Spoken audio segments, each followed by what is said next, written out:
This is brought to you by Cricket 8. They are a new player in the game trying to educate fans on what is really happening in cricket. We have a partnership with them where we host live watch-alongs, do podcasts, and write articles. If you want to know what is really happening with our game, visit cricket8.com.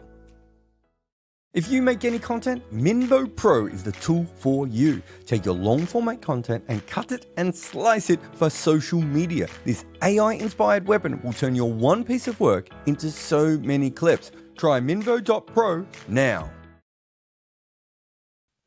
Morning everyone and welcome to the Scoreboard. I am Jared Kimber and we have some interesting games here, right? Like if nothing else, it almost feels like that was the moving day of the World Cup.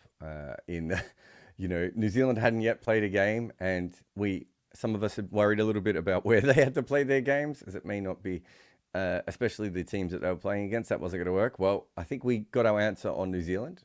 They did not look particularly good.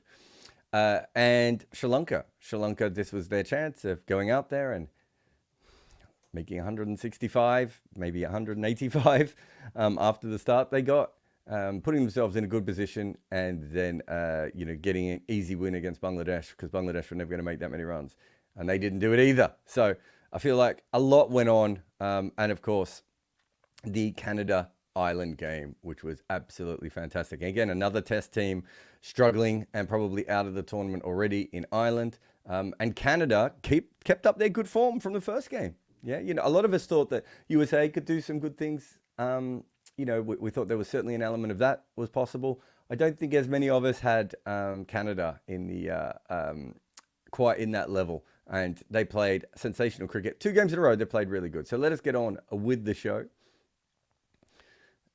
with the scoreboard. So let's start with Canada. So they didn't really go nuts with the bat early on, knocking it around a little bit. They lost their opener, and they've got this kind of interesting opening partnership. We talked about this in the USA game, of kind of one guy who looks like he can hit pace and one guy who looks like he can hit spin. And, the combination of those two works quite well, but they do look a little bit low afterwards. But this is the period where Curtin comes in. He's looked fantastic almost from the first ball we saw him against the USA game. I think I've said this before. I've seen quite a lot of him play, and I've always thought he had this kind of level of cricket in him. But we've been waiting a very long time for that to happen. And, another West Indian talent, even though if he's playing for Canada, who has taken a little bit longer to develop of recent times. There seems to be a lot of those. And then they kicked on beautifully here. And it was really interesting to me how much the market wasn't respecting, and the match predictors and everything wasn't really respecting that score on that wicket. I think once you put that wicket in, anything over 130 was going to be quite tricky. And even though they didn't quite kick on at the end the way they would have liked to, I kind of thought this period is what set them up in that game. And that wasn't the way that everyone else looked at it following at the time. So Curtin, we've already talked about, 49 runs. So sad he didn't get his 50 there. Shreyas Mobba, I haven't heard anything of him, and I looked at his stats coming into this tournament, and I wasn't expecting much from him at all. He's batted well in both their games, and very different kinds of innings. This was more that, okay, the wicket isn't very good, I'm just going to stay in and try and get some runs. And then the other one, of course, when he was whacking it around when Canada was well on top. So really good start from them. Also, as I said before, it's good that Aaron Johnson and Navneet Dhaliwal haven't been dominating for them. They've been getting runs in other places, which is working out quite well for them at the moment. Oh, this bowling. I think we have to start here. There is the idea of Josh Little, and there is the reality of Josh Little. When he got picked up for the IPL, was it last season? A lot of people were very excited. And I said, look, Josh Little, talent-wise and package-wise, he's a fantastic player. But Josh Little is not there yet, and he's still developing his game, and he's still learning what he does best. And I think what we're really seeing at the moment is that the ball doesn't always come out of his hands exactly as he wants it to. That's a bit of an issue. I thought Barry McCarthy and Craig Young understood this wicket a lot better. Josh Little and Mark Adair maybe just weren't as suited. There was a guy on Twitter, I'm sorry, I've forgotten your name, sir, but he sent some message saying that when they switched ends as well. But I just thought they understood the idea of bowling back of a length, whereas Mark Adair was still bowling Yorkers at the end. And I really think that them going for Yorkers at a stage when they should have just kept banging the ball into the middle of the wicket outside of these two guys was a big issue for both of these bowlers. Now, Mark Adair didn't end up getting hit, so it's fine, but Josh Little did. If the conditions are in your favour, you need to use them. Good work by Delaney for his couple of overs, and Curtis Camper also snuck a couple in there. All right, let's get to the chase. So I was trading this game, and I was positive that Canada had enough. My biggest issue with Canada, especially in that USA game, was that they only had 4 bowlers, and that was always going to be a bit of an issue. They brought in an extra bowler here. This was clearly a tricky wicket. Just, because we've obviously done a video on the wicket before. It wasn't as bad as the wickets 2 previous games. It was probably a little bit more like the warm-up wicket that we hear India and Bangladesh. But it still had some balls. There was a couple to Curtin that just took off and went around his head. We didn't get as many shoot low, but we did get a couple of dangerous balls. But this was not an unplayable pitch, but it was a very difficult pitch. And of course, you have that other thing of, there was a period towards the middle of the game where every time Ireland made a mistake, they'd get an edge and it would fly off. And in a normal game, that just goes for 4. And none of them go for 4. Sometimes you only get a single because the ball just slows down so much on the outfield. But I thought Canada's best chance was getting wickets early. And they were a bit of a hot mess early, right? So many wides. I think there were 4 wides in the first 2 overs, which is ridiculous. I think we'll get to that. Yeah, we'll get to the bowlers in a little bit. But Kalim Sana, he was the one that I thought would give Ireland the biggest trouble early on. And his best ball was absolutely beautiful. In fact, he bowled two kinds of unplayable balls. One, which was just swinging late and nipping around and good luck hitting it. And then he bowled another one, which was barely on the pitch. So he was unplayable in every single way. But the interesting thing here, and I really respected Canada for this, is they realized that they weren't going to blast through, and they just went to top of off, back of a length if you're a quick bowler, but sort of that kind of bowling on this wicket, and just said, okay, Ireland, we didn't break through with a couple of early wickets like we thought we would and get on top here. We're just going to stick around, and you're going to have to force. And that's how Sterling went out, right? And then the spinners, which I think they kind of overbowled their spinners, and I think they used their seamers. I said this on our Discord channel. I actually thought Canada made a lot of small errors here. If you go all the way through this game, in fact, let's see if I can find my messages on it yesterday. But I think there was just a few things that they did wrong. They couldn't steal the extra runs at the end when they were batting. They forgot to use, what's his name? Big Dill earlier on, when clearly they just needed someone to whack it into the wicket for them for a little while. Sometimes on this wicket, they were bowling spin from both ends. I've got if you've only got 5 bowlers and you've got 2 spinners, you've got to use them. I don't see any reason on that particular wicket why you would need them from both ends. They didn't get those new ball wickets. And yet, one of the reasons they won this game comes back to just the pressure that they put and just putting the ball in the right area for a long period of time. And Ireland just couldn't handle it because it was a difficult wicket. And I think if you look at the 2 bowling attacks, outside of the wides, I just think they're a little bit more disciplined at exploiting the wicket, Canada, than Ireland ever was. But what a fantastic comeback it was eventually from Ireland. This is one of the strengths they have as a T20 team. None of their fans are going to give a shit about this now because they're probably not going through to the second round, right? But this is one of their strengths as a T20 side, which is it is very hard to get them out of the game. And, they start to chip the ball around in this period, and then we see that power. And when you do have, Dockrell and Adair and, I suppose, would you put McCarthy in there? A few, although Delaney is another one, just Curtis Camphor, guys that can just whack sixes. It means that they can stay in games that I think other sides wouldn't. So I really have to respect them for coming back. But, this one absolutely killed them. And they were so far behind from that point forward. It's just a hard wicket to be behind on. We've seen all the teams so far that have played in New York. Those games where they just hadn't put enough runs on. But we said for the Sri Lanka game and even the Ireland game against India, an extra 25 to 30 runs in any of those games could have been massive, like massive. Because even if you were still at a subpar score, but your subpar score was 105 in that Sri Lanka game, or 125, 135 in the Ireland game, you're still in a position. But great work by Canada to be able to keep that pressure on all the way through. Balbirnie got completely stuck. Harry Tector was probably the other batter that they needed to go long. He didn't stick around very long. And then the two guys at the end. It's just too often. This reminds me of the World Cup in the UAE, where Ireland just couldn't get it together at the right time. This is a better team, so I think they should be more disappointed now. Let's get into these bowlers.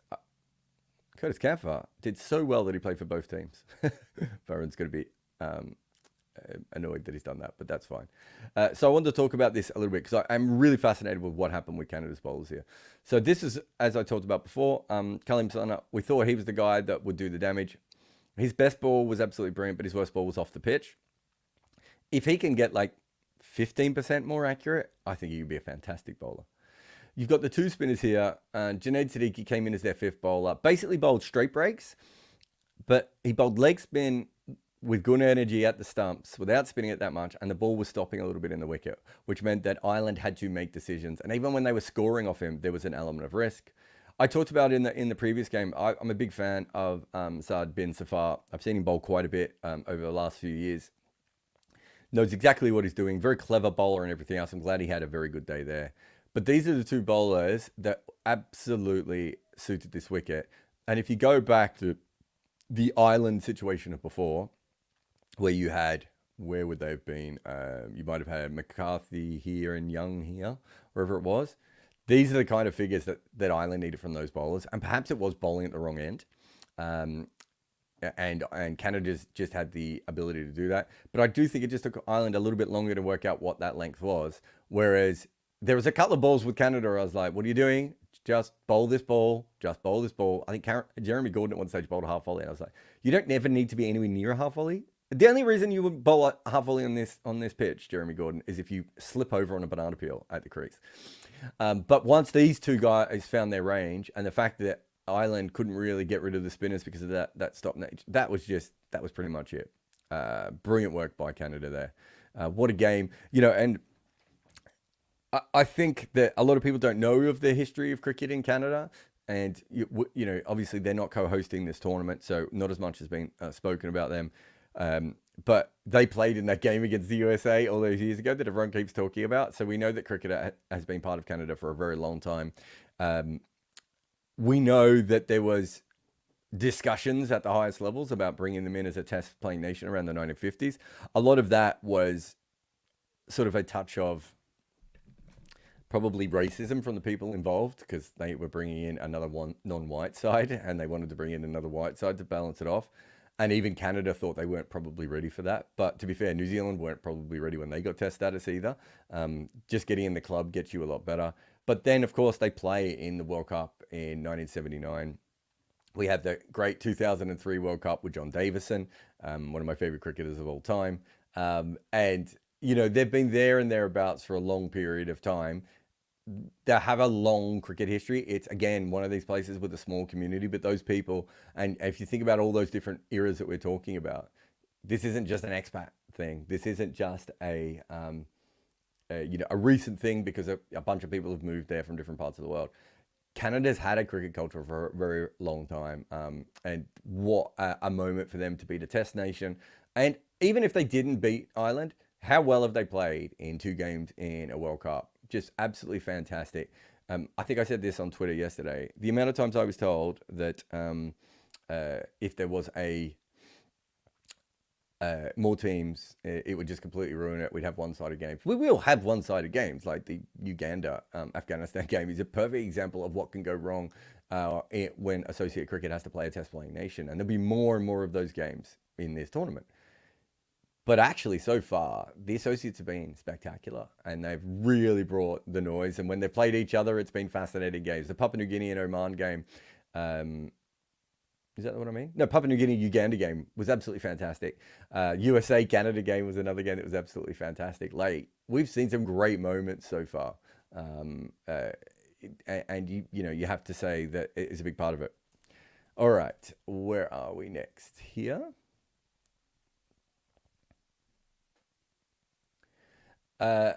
Afghanistan versus Pakistan. So this was an interesting one.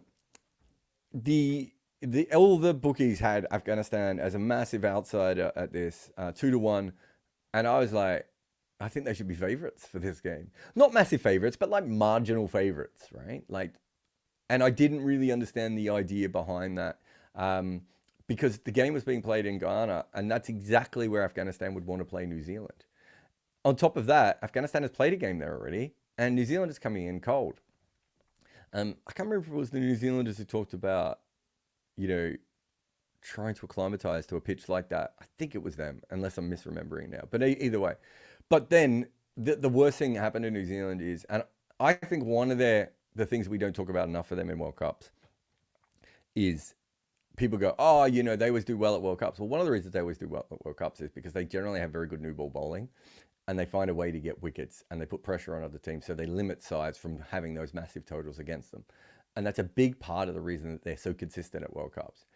They didn't take a wicket for a long time. I can't even remember when that wicket finally went, because it just felt like, it was so long into the innings when Ibrahim finally went out. When was that? It was the 15th over, right? And you can see they never got away from them in this period. But we also know that this is Guyana. And so not losing this, we knew there was going to be a big jump at the end. And this is without a big last over.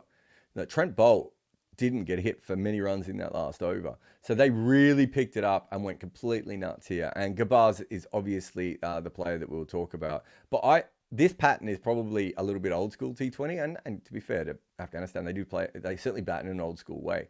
But on that kind of Guyana wicket, like, I don't think that's the end of the world. But yeah, let's just talk about Gabaz. I thought he was fantastic. The run out of Rashid might be a highlight of this World Cup so far. 80 off 56 certainly carried, a huge amount of the actual runs that were scored, and if you look at Ibrahim, he was going at 107. This is a fantastic cameo, by the way. And they kept sending guys into slog, and it didn't work, but Azmatullah was the first guy they sent in, and he went 22 off 13, which was really, really important. And that really played a big part. But there's no doubt that Gabaz was magnificent here. Probably the kind of wicket that he enjoys more than others, I think. But he was fantastic all the way through. And if you look at the new ball bowling that he had to go up against, Trent Boult and Matt Henry, right? So if you look at that, that's a back of a length ball, giving himself room, and that was early on. Yeah, that was in the first over, wasn't it? I was really impressed by that shot. Good ball by Henry, which again we're talking about before, of you're facing proper new ball bowling at that stage. Bracewell comes in and gets into his arc, and he's 26 off 30 at this point. That was an incredible effort, by the way. He's 26 off 30. He's faced a little bit of Bracewell, and then he decides to completely explode. And at Guyana, I've seen this a lot. You sort of get the pace of the wicket, and it's a tricky wicket to get used to. And then once you're in, you go. And you could see, what was he, 26 off 30, 49 off 39. And he just completely changes, the speed at which he's scoring. Oh my God, I've forgotten that Daryl Mitchell came on for a death over. I love the pinch Daryl Mitchell death overs. He actually bowled okay, Daryl Mitchell. Well, he didn't. He probably had two balls that should have been hit. That one felt like it was never going to land, by the way. I actually thought that one might have literally taken off. But yeah, I was really, really impressed by the way that he went about it in that innings, played himself in. They did what they had to do. They took all the pressure off themselves, and then they allowed everyone to come in and slog at the end. Perfect. I said he bowled well. I mean, he went for 16. I think I probably thought that over should go for 22. But thinking back, I do have in my notes that he had two other balls that could have gone for 6. So it could have been a really bad over. Bolt magnificent. That last over at the death, really, really great. Santner was great again. The problem with Santner as a bowler sometimes can just be the fact he doesn't take wickets. But he's a defensive bowler. That's not his fault. This is a game where, because the top guys didn't get any wickets, that was an issue. Lockie, I thought the ball got a little bit slippery in his fingers towards the end. They probably would have wanted more impact from a bowler like him against Afghanistan. But it's not exactly the wicket he would want. Matt Henry ended up going for quite a few, and Bracewell got hit out of the attack, which is why they had to go to Mitchell. So that's not ideal. They would have hoped on a wicket like that. Like Bracewell, I know it's just one over, or the majority of it was one over, but that's a bit of a worry for them, I think, going ahead. Although they might have bigger worries going ahead at the moment. And then this might be all of their bigger worries going ahead. It just started bad, didn't it? I thought that the game was really going to start. I never thought New Zealand would chase it. I thought that was very optimistic to think that they would chase it on that wicket. But, especially, I think Afghanistan just got 20 too many. But I really thought the game started when the spinners come on. And for them to lose, was it 3? Fazal Farooqi at the top. So he gets Finn Allen first ball, then he gets Devon Conway, and then he got Daryl Mitchell. So, what? 5 overs in, and they're 28 for 3. We know the maths. That's never going to do very well. And then once Rashid got Kane Williamson, I think I turned over to the other game permanently. I didn't even double screen it because I was like, well, this is over. This isn't coming back now. There was just too much spin to be bowled. So Nabi's ended up with what? Actually, we're going to probably get the bowling figures here. Oh, that's the batting. Glenn Phillips, 18 off 18. I mean, okay. Matt Henry. Here's the bowling figures. Navin Al-Haq didn't get a wicket here. I thought he bowled very well. I like the fact that they sort of kept him back a little bit as well. Sometimes he can be a little bit loose with that new ball. This is interesting, by the way. It's only one over, and it doesn't matter, and in the scheme of things. But I didn't think he was always at his best in the IPL either. So that one's worth marking. But I thought Mohammad Nabi did exactly what you want him to do on a wicket like that. And this is the sort of ground that he's perfect for, because he could come in and whack pace bowling for a couple of sixes without needing to bat up the order on a game like this, and then he can bowl his full 4 overs. And they didn't need to use Azmatullah at all. But this is the guy that broke it open, and then Rashid Khan just completely fixed it. On a wicket like that, it's not particularly easy to face him for New Zealand, but having lost so many of their players, and that's the Kane Williamson one.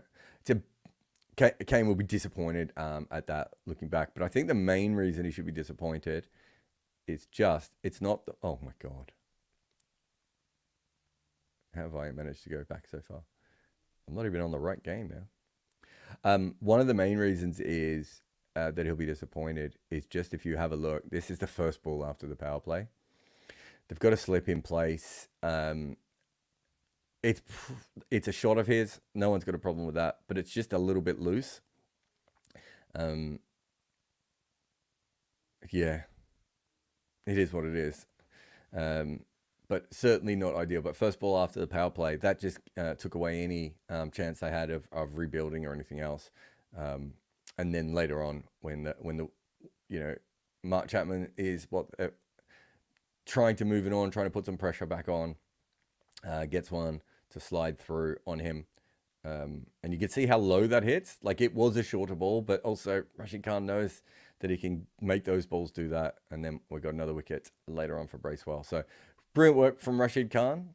And Afghanistan, they look good. I think they're into about 30-1 to win the whole thing, considering the conditions of some of these wickets and where they might be playing at the end.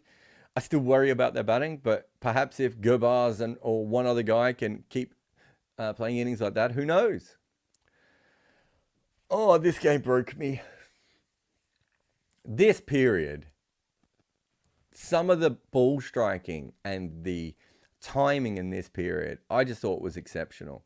Kusal Mendes made 10 off 8 with 2 boundaries. Kamindu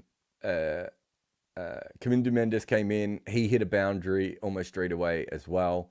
And Nasanka was just, I thought he just looked absolutely beautiful. I thought it was a bit of an issue that they lost the second wicket, just because I don't feel that comfortable about their batting. But at this point, I was thinking 175 was very much on offer. A couple of things happened. One was Mustafiza, who I thought bowled absolutely brilliant in this game. I saw him bowl against the USA. It's interesting. I think he's a bowler who bowls a lot better on a little bit of rest. And we saw at the start of the IPL, he was really good. And then he disappeared. Then he came back for those games against the USA. And that was the third game against the USA where I was just like, oh my God, like, how are you supposed to play him? So I think they've done well to give him a little bit of rest here, and really put themselves in a good position. But I thought he was magnificent. But Sri Lanka just didn't really seem to have a plan. And when he got Nasanka out, and I'm not having a go at Nasanka because Nasanka was flying at that point. But when he got Nasanka out, from that point forward, what was Sri Lanka's plan? Like, Dhananjay De Silva just stopped scoring. I think he hit, 1-4. Asalanka came in and couldn't score. I think he got to 10 off 10, but that was including a 6 when he off the 9th or 10th ball. So he churned up a lot. Then they went with Hasaranga. Second time we've seen him used up the order. I've absolutely no issue with it at all. But I think he's faced 3 balls in this tournament now. And let's be honest, their tournament's all pretty much over, and he's faced 3 balls, right? And they were so behind by that point. And then Dustin Shanaka couldn't get the ball away. Angelo Matthews, I don't want to blame him at all, but he does what Angelo Matthews does. He was thinking, well, I can't attack here because we're not gonna end up with any runs on the board. So he's facing the leg spinner, who we'll talk about in a little bit, and he's pushing the ball, and I'm like, that's the over. That's the over where you have to try and get 15, because they knew there was one over of the Fizz coming back. But I don't want to blame Angelo Matthews for this, because he knew what was going to be happening towards the end, and they ended up 124 for 9. So he was right to think that way. But yeah, he couldn't. I suppose the best way of putting it is he couldn't change the narrative there at all. I think sometimes the graphics sort of speak for themselves here. Look, you've got Asalanka and DDS in this cluster here, and Angelo Matthews. We could kind of take Angelo out just because this situation did play a part in it, although I still think he could have tried to put a little bit more pressure back. But these other 2 guys just took up a lot of balls and didn't actually score a lot of runs there at all. And then we've got Nasanka, who was just absolutely fantastic. But there's a lot of guys here who didn't make any runs. Bangladesh, I've already talked about Mustafiza. I thought he was sensational. I think at that stage, it looked like Sri Lanka was going to run away with that game. I thought if they got over 150, that game was over. And when he took that wicket, they were 70 after 9 with Nasanka still in. Did he get Mendes as well? Yeah, he got Mendes as well. So he got that first breakthrough as well. Sorry, the second breakthrough as well. So that was when they were 48 after 5.1. He gets a wicket, which was really important. And then he comes back and gets Nasanka. Just absolutely brilliant bowling from him. Mamadullah coming in with a little cheap over there. Shakib, really interesting that he didn't do very well. I thought these 2 guys did well at working out what lengths to bowl. Neither of them were sensational, but they're both really, really good. But I just want to talk about Rashad Hassan. I love the energy. I've never seen him bowl that well before. I've seen him bowl a little bit in the BPL. I've seen him bowl a little bit in international cricket. But I really like the energy and the confidence that he had. And you've got a young bowler who's 21, 22 maybe, bowling leg spin at the desk to someone like Angelo Matthews with a slip in place. Be easy for him to go, I don't know about this. I know we need wickets and I know we're on top, but do I have to do this? And he just bowled really well, and Sri Lanka did end up blocking him out. I thought he bowled absolutely brilliant. And I think these 3 guys specifically, just at different times, put different kinds of pressure on. There was an over where Taskin came in and just hit the wicket really, really hard. And every time it looked like Sri Lanka should again kick off, it didn't happen. Brilliant work from Bangladesh, but we do realise that they can bowl. This is one of Rashad Hassan's wickets. That's just a sweep that went long. That was when I think Asalanka realised he had to try and hit a couple of 6s, and he's just he just didn't execute that one at all. Muku, if you're listening, it's too low, because when I try and do stuff, it gets lost a little bit. This is the other one. This is Hasaranga coming in there. There was you know, it's a good ball, but he looks like a guy who can bat a little bit, going out too early. Look at his feet. Can I show you his feet here? Oh, yeah, Mookie. You can see my problem here with the graphics. Okay. Yeah, I just want to show you Hasaranga's feet on this one. So obviously he wants to attack, right? But he's got himself into a bit of a weird position there. Then he's realized this is a good delivery. And he tries to respond by, just pushing it on the leg side. But look at where he's standing. The ball's too full. He's outside leg stump. Like if he had just stood in his normal position there, it was fine. There's a couple of reasons for this. He wasn't out to hit, right? So there is a reason why this, but it is like, it looks horrendous and easy enough catch. Probably not, I say easy as in it came to him easily, but he probably wasn't expecting that. And then he was blocked out for his hat-trick ball, as I was saying before. I had a leg slip in there as well. And you can see right till the end. And Danijaya De Silva just had a shocker. He didn't realize how to put any pressure back. He's an interesting T20 player. I've always thought he'd be a very good overseas opener in a league because you get bowling and fielding out of him. And he can probably average about 28 with a strike rate of 130, 140. But he needs to open and he needs to field up, and he didn't have any of those things. And let's get to Bangladesh in the chase. This is a mess. I thought to myself at the halfway point,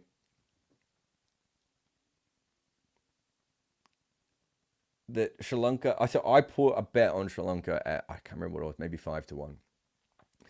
I can't remember what their odds were. And my thinking was that this is a great bowling unit, probably defending something that's minimum 20 runs under par, and you could argue anywhere up to 50 to 60 if you wanted to. It was a tricky wicket at times, but it wasn't. There's still plenty of sixes in Dallas, right? You have the ability to do that. Not that that's particularly a Bangladesh trait, but certainly from a Sri Lankan point of view, the fact that they hit 2 sixes in their innings is mildly ridiculous, but not even mildly, it's ridiculous. But having a look at Bangladesh, the combination of opening with Danijaya De Silva, which I probably wouldn't have done, but got them a wicket. Tashara absolutely, kept the pressure on all the way through. And then, they had Patharana probably didn't bowl as well as they would have liked. And they managed to get through to Hasaranga. But you still have Danijaya De Silva stealing 2 overs and a wicket. You have Tashara taking 4 for 18 and putting pressure back on them all the way through. Actually, I'll get to the bowlers in 1 second. We'll just do the batters first. Essentially, Bangladesh beat them with 2 batters. But remember, Sri Lanka only had 1. Leighton Das probably played a similar innings in some ways to Danijaya De Silva. The difference is when you're chasing and you only need to score at that amount, it doesn't cause the same amount of damage. And Ridoy, we've been talking about him quite a lot. He really does look to me a player from a different mindset from other Bangladeshi batters. I think me and Isam have done something on him. I know me and Bayram have as well before.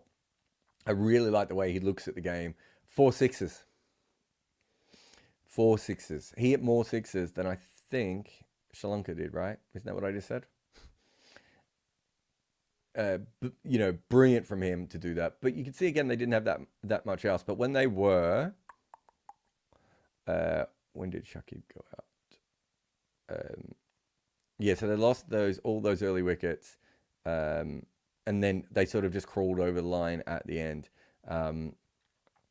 Look, it was a little bit naughty, but Mahmudullah having a player like him to be able to come in at the end and help them out, great. But yeah, just on the bowlers, so Tashara had a great game. Patharana probably didn't quite have the impact that they would have liked, but there's nothing wrong with these figures at all. Tikshana, and also Patharana, I think, is much more dangerous probably when you get 140 and 150 because they would have had to play some more shots. Dasan Shanaka dream is over. Apparently it was just the New York wicket.